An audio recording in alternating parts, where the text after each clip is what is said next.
सनातन समाज की दुर्गति का सबसे मूल कारण ये है सनातन समाज की अत्यधिक उदारता। सनातन धर्म में कोई व्यक्ति अगर धार्मिक हो गया, अत्यंत ईश्वर पर आस्थावान हो गया, तो उसके भीतर इतना उदारवादिता भर जाती है कि वह अपना सर्वस्व दान कर देगा। वह अपने दुश्मन को भी माफ कर देगा। वो ये जान ही नहीं पाता है कि किसको क्षमा करना है और किसको दंड देना है। आज आप देख रहे हो कि जो वैष्णो देवी में यात्रियों के ऊपर हमला हुआ, वो हमला किस कारण से हुआ? वो हमला किसी के लूटने के लिए नहीं हुआ। वो हमला केवल धार्मिक उन्माद का परिणाम है। वो अपने धर्म के लिए मारते भी हैं और मरते भी हैं। और हमारे यहाँ सनातन समाज उनको ही गले लटका करके घूम रहा है। ये अपने मौत का आमंत्रण देना नहीं तो और क्या है। आप देखो कि वो अबोध बालक, जो छोटे छोटे बच्चे उन आतंकवादियों के द्वारा, वो आतंकवादी नहीं है, वो धार्मिक जिहादी हैं, उन जिहादियों के द्वारा जो मारे गए, वो केवल धर्म का ही परिणाम है। क्योंकि उनके धर्म का जो धर्माचार्य है वो यही सिखाता है कि तुम्हारा ही धर्म केवल धर्म है, बाकी के धर्म मानने वाले सब काफिर हैं और काफिर को मारना ही सबसे बड़ा पुण्य कार्य है और यह जिहाद है।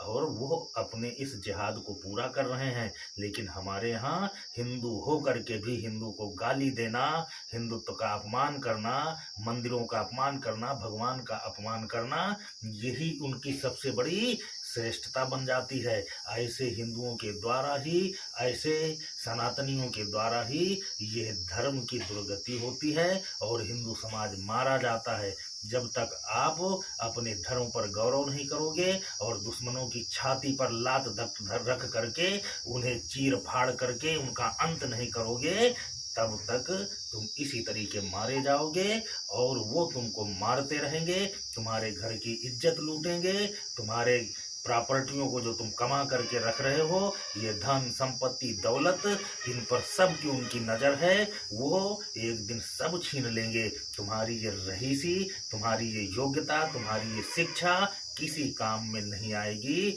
इसलिए अपने बच्चों को पढ़ाओ लिखाओ और उन्हें श्रेष्ठ बनाते हुए उन्हें धार्मिक योद्धा भी बनाओ। अगर वो धर्म के प्रति सचेत नहीं रहे और अपनी सुरक्षा के लिए जागृत नहीं रहे, तो इन आतताइयों के द्वारा सनातन धर्म का और हिंदू समाज के परिवारों का विनाश होना निश्चित ही है।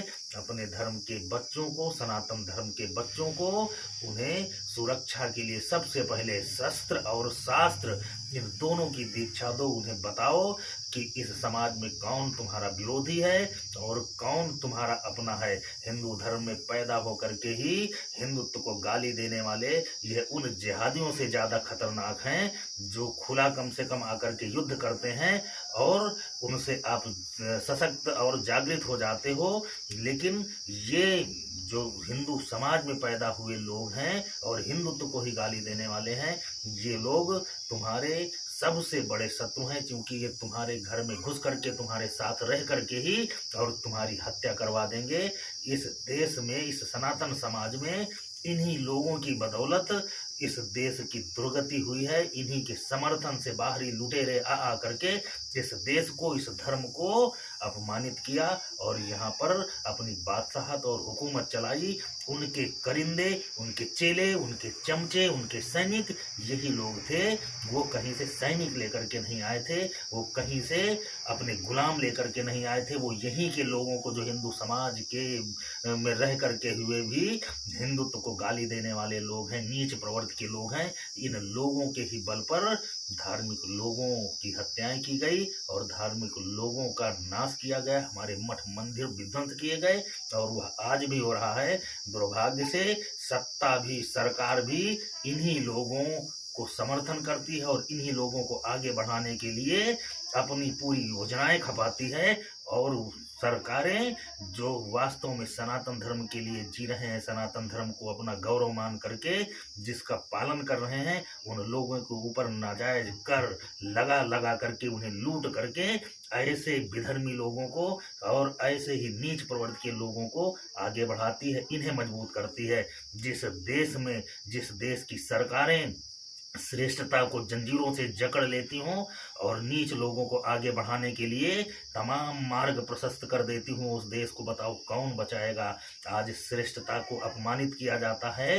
अगर कोई व्यक्ति धार्मिक है वो अपमान का पात्र बनता है।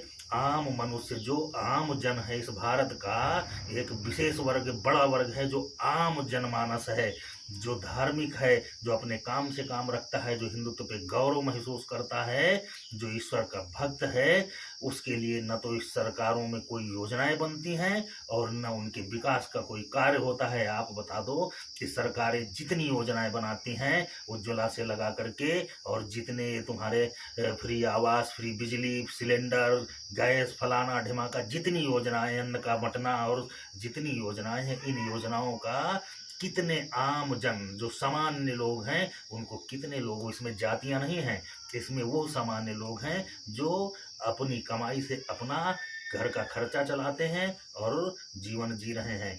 तो वो लोग ना तो आरक्षण की श्रेणी में आते हैं, ना तो वह बीपीएल में आते हैं, और ना उन्हें कोई सरकार का लाभ मिलता है। सरकार का लाभ वो केवल दो लोगों को मिलता है।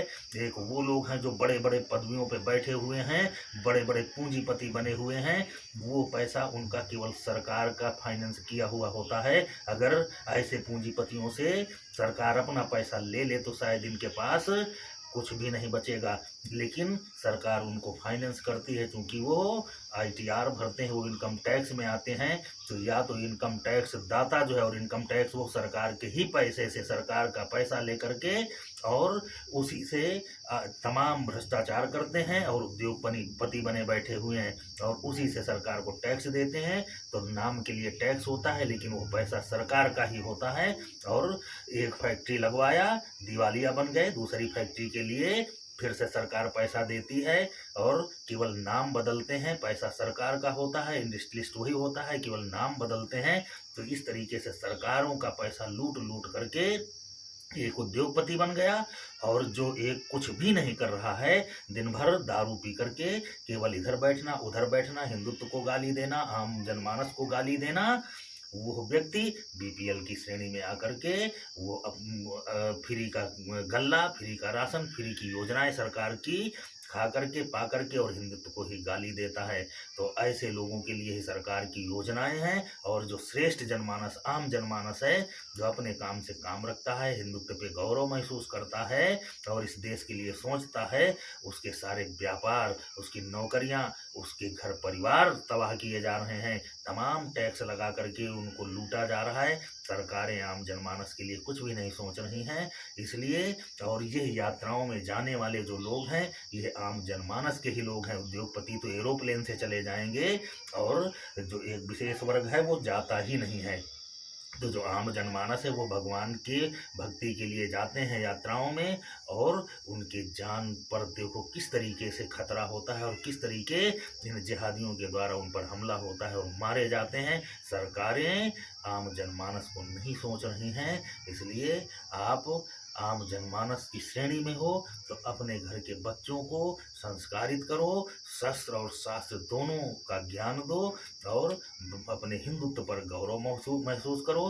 किसी के आप आश्रित न रहो, ना आपकी सरकारें मदद करेंगी और ना आपका कोई दूसरा आपके साथ खड़ा होने वाला मिलेगा।